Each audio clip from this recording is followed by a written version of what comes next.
കൊച്ചി പള്ളുരുത്തി കാർണിവലിന്റെ ഭാഗമായി പ്രത്യേകം തയ്യാറാക്കിയ മൺപാതയിലായിരുന്നു ബൈക്കുകളുടെ ഈ വേഗപ്പോര്.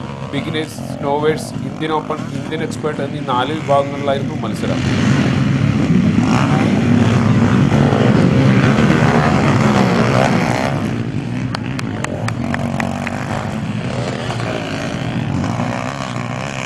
തുടക്കക്കാർക്കുള്ള മത്സരത്തിൽ 20 ബൈക്കുകളും, വിദഗ്ധർ മത്സരിക്കുന്ന ഇന്ത്യൻ എക്സ്പേർട്ട്, ഇന്ത്യൻ ഓപ്പൺ തുടങ്ങിയ മത്സരങ്ങളിൽ 60 ബൈക്കുകളും ചീറിപ്പാഞ്ഞു. റൈഡേഴ്സിന് സുരക്ഷ എന്ന് പറഞ്ഞാൽ ഈ ഇവൻറ്റ് കംപ്ലീറ്റ്ലി ഇൻഷുർഡ് ആണ്. എന്ത് അപകടം സംഭവിച്ചാലോ എന്ത് ഇത് വന്നാലും ഫെഡറേഷൻ ഓഫ് മോട്ടോർ സ്പോർട്സ് ക്ലബിൻ്റെ ഇൻഷുറൻസ് അവർക്ക് ക്ലെയിം ചെയ്ത് കിട്ടുന്നതായിരിക്കും. വേഗതയുടെയും കരുത്തിൻ്റെയും ഈ പോരിൽ വനിതകളും മത്സരാർത്ഥികളായി എത്തിയിരുന്നു.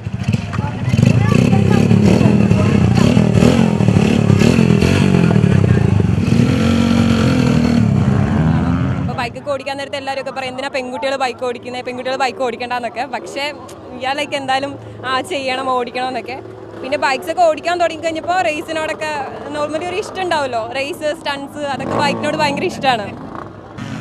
കൊച്ചിൻ റൈസേഴ്സ് ക്ലബ്ബാണ് മത്സരം സംഘടിപ്പിച്ചത്. സഹിൻ ആന്റണി, റിപ്പോർട്ടർ, കൊച്ചി.